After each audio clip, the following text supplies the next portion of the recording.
Welcome back, everybody, to the deep dive. You know the drill. You're here because you want to get smart quick. You want to know the big stuff, but you don't want to get bogged down in all the tiny little details. So got to stay efficient. Exactly. And this time, you guys have sent in some seriously mind-blowing stuff, like really big picture humanity kind of stuff. We're talking about where we've been, where we might be going, the whole shebang. We're digging into famine, plague, and war, like these huge shadows over history. But get this, the sources you've sent in are hinting that maybe, just maybe, humanity's focus is kind of shifting, like in some pretty major ways. Yeah, the sources really paint this fascinating picture. It's like we're stepping out from under those ancient threats and we're looking towards some completely new horizons. We're talking about our relationship with animals, like the whole animal kingdom. And then we're talking about like what even is consciousness? What is happiness? All of this within the context of humanity, basically redefining its priorities. Okay, so our mission in this deep dive, we're going to try to get to the heart of like what's changing, what challenges us now, what are we aiming for? We want to pull out the key insights about the future without getting totally lost in the weeds. So let's just jump right in, okay? This whole idea that famine, plague, and war, these things that have basically defined so much of human history are kind of maybe on the decline. It's mind-blowing. What's really striking, and your sources highlight this really well, is the shift in like what's actually killing us. For the first time ever, more people are dying from things like, well, eating too much, frankly, or just like old age, than from starving or getting sick with infectious diseases. And get this, more people are dying from suicide than from violence. I mean, that's not just a change, that's a complete 180 from how things used to be. It's hard to wrap your head around, Like when we say famine, we're not talking about, oh, I missed lunch. We're talking about catastrophes. The sources point to Finland, some famines there, wiped out a quarter to a third of everybody. Scotland, late 1600s, some districts lost 20% of their people. Yeah. I mean, that kind of hunger, most people today can't even imagine. And the thing is, this isn't just luck, right? We're not just getting lucky. The sources make it clear we've gotten better. Agriculture, the economy, politics, these things are more stable now. We've built up these systems that our ancestors didn't have. So yeah, famines still happen. But more often than not, it's because of conflict or bad governments, not because nature's just being cruel. Right. So it's like we can solve these problems, and then you've got plague. I mean, everybody knows the Black Death, right? Yeah. But your sources, they really shed light on the impact of diseases that Europeans brought to, well, pretty much everywhere. The Americas, Australia, the Pacific Islands. You read about the Mayans, the Aztecs. Their explanations were like angry gods, witchcraft. And their remedies. Yeah. Useless.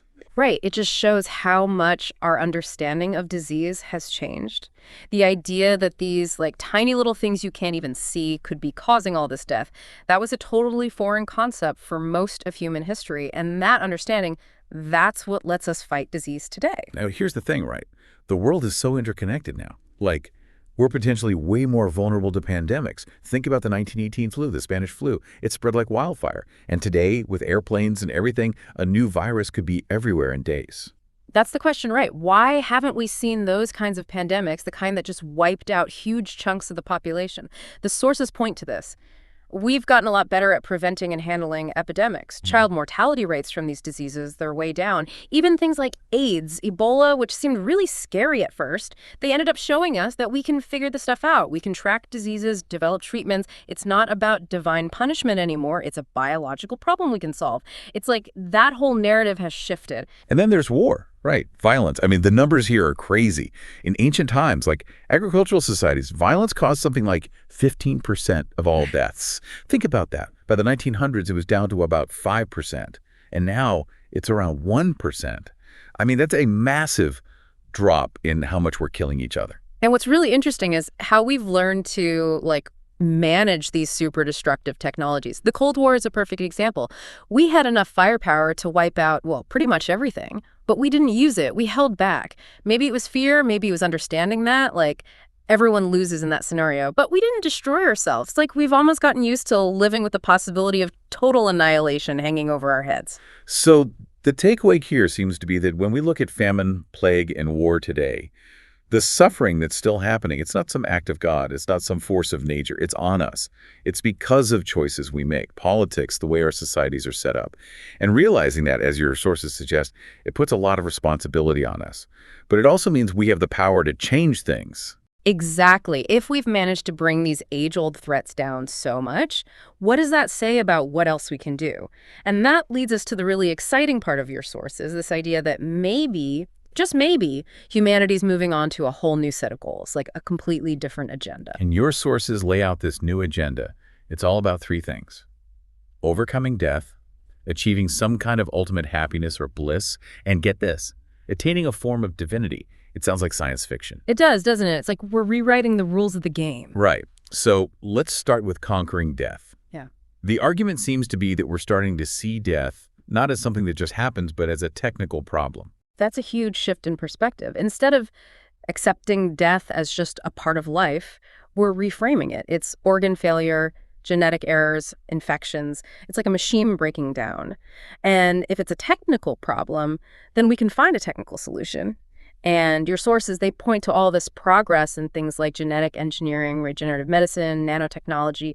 It's fueling this optimism, this idea that we can actually engineer our way out of dying. And there are some pretty wild timelines being thrown around. Some futurists are saying we could basically eliminate death by 2200. Some say even sooner, like 2100. And then you've got people like Ray Kurzweil, Aubrey de Grey. They're saying, look, if you're healthy and wealthy enough by, say, the 2040s, 2050s, you could potentially live forever thanks to all these future medical breakthroughs. It's like, whoa. I know, right? And it brings up all these like societal questions. Imagine a world where people live for centuries. What happens to careers, to retirement, to families?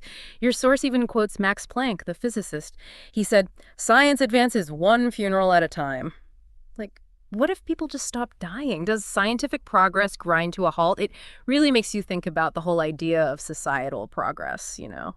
Right. And the sources, they do try to bring us back down to earth a bit. They point out that, yeah, life expectancy has doubled in the last 100 years, but assuming it'll just keep doubling like that, that we'll be living to 150 in the next century, maybe not so fast. That doubling, it was mostly because we got so much better at preventing deaths in infancy and childhood.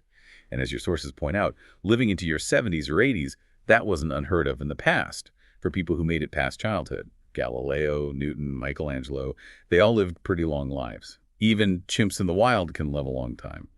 So extending the human lifespan way beyond what it is now, that's a way tougher challenge. It is. We're not just talking about helping more people reach their current lifespan. We're talking about pushing beyond the natural limits. And that brings us to the second big goal on this new agenda: happiness.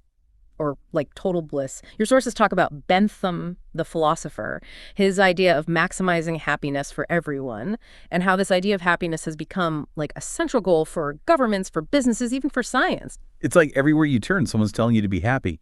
But then your sources point out this really weird paradox.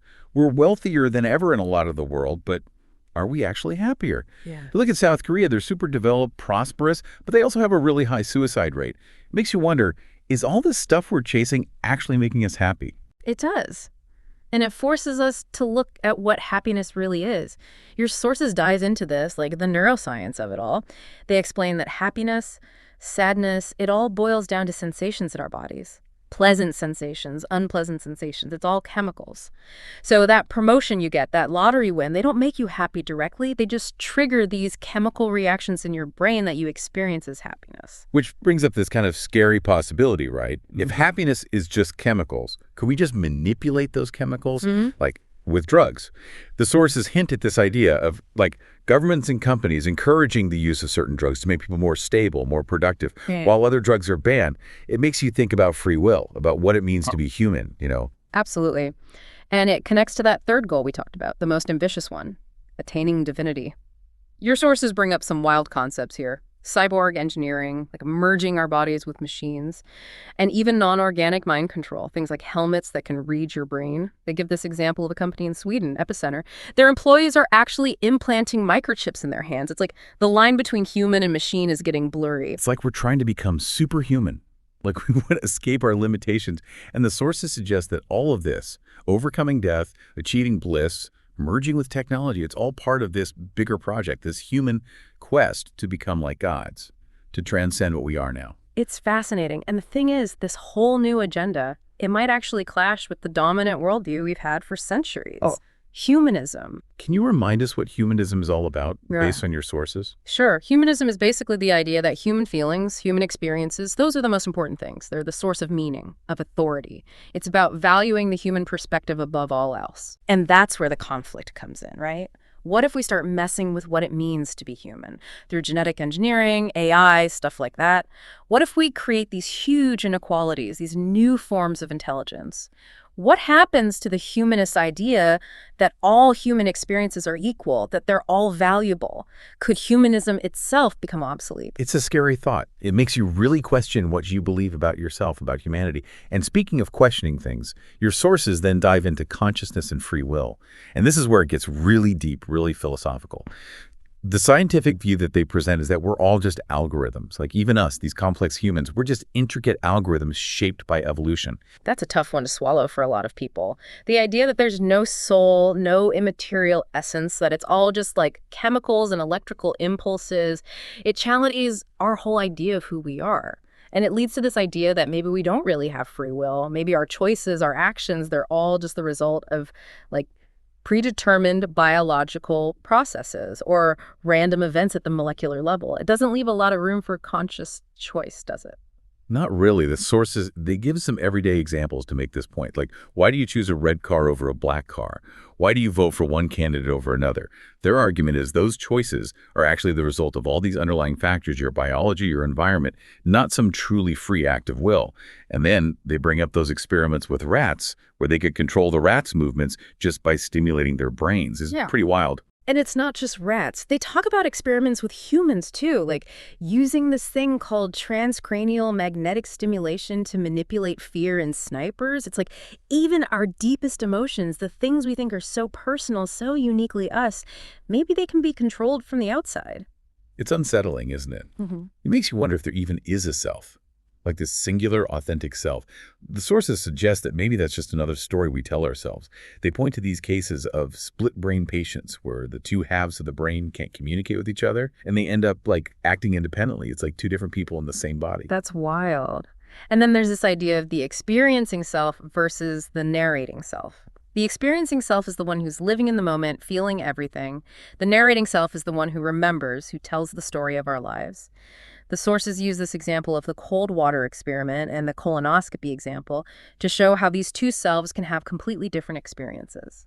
The narrating self, it kind of smooths things over, creates a story that makes sense. It's like we have this internal biographer who's always editing our memories, creating a coherent narrative, even if that narrative isn't totally accurate. And the sources suggest that this narrating self, it helps us deal with suffering, with difficult experiences. It helps us find meaning in things, whether it's a soldier dying in war or like a huge construction project that just drags on forever, like that Scottish Parliament building they talk about. It's a coping mechanism, in a way.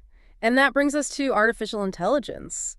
Your sources talk about the possibility of AI becoming more intelligent than humans in a lot of ways, like playing chess, driving cars, diagnosing diseases, all based on this ability to recognize patterns. And AI is already doing some crazy stuff, right? Yeah. Think about the flash crash in the stock market a few years back. Yeah. That was caused by these high-frequency trading algorithms. And then you've got IBM's Watson, that computer that won Jeopardy. It's like AI can already process and understand information in ways that we can't. And the potential is huge. Like imagine AI revolutionizing law, medicine, all these fields. It's mind-blowing. And what's really interesting is this idea that AI might actually get to know us better than we know ourselves. I mean, think about how much data we generate every day. Google knows when flu season is hitting based on what people are searching for. Amazon knows what you want to buy before you even know it.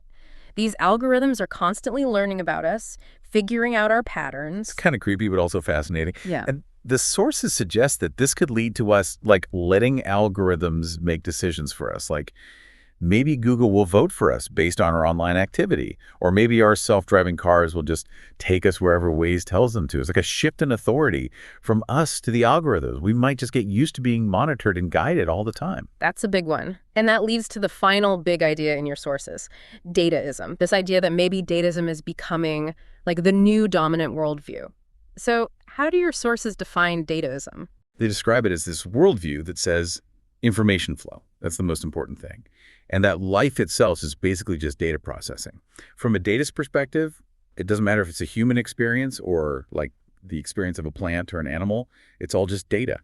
What makes humans special, for now at least, is that we're really good at generating and processing data. We're like key players in this global information network. So it's all about the flow of information. And your sources connect this to like the success of societies that have more freedom of information. They compare the US to the Soviet Union, for example. Countries that let information flow freely tend to be more innovative, more prosperous. It makes sense. And there are definitely some potential benefits to this datist view. Like, imagine being able to detect and respond to epidemics way faster, or allocate resources more efficiently, or optimize transportation systems, all thanks to data analysis. But then there's the issue of privacy, right? Like, what happens to individual privacy in a datist world? That's the big question. And the sources bring up this point. Are we already giving up our privacy, our autonomy, just to be part of this global data flow? Like, are we already becoming datafists without even realizing it? It's a thought-provoking question, but it also raises this deeper issue. If we reduce everything to data, to algorithms, are we missing something? Is there more to life, to consciousness, to experience than just information? That's the heart of the debate about dataism. And your sources, they conclude by saying that this debate, figuring out what dataism means for us, for humanity, that's going to be a defining challenge of the 21st century. So we've covered a lot of ground in this deep dive. We've gone from humanity's struggles for survival to these wild new ambitions, overcoming death, achieving bliss, merging with technology, even becoming like gods. It's a lot to take in. It is. And your sources have really challenged our assumptions about ourselves, about the world, about consciousness, free will, the power of information. It's been a wild ride. It has. And that leaves you, our listeners, with one final thought. Given all this crazy technological advancement and these new ways of thinking, like dataism, what does it even mean to be human in the 21st century? It's a huge question. And we hope you'll keep thinking about it, keep exploring it. Thanks for joining us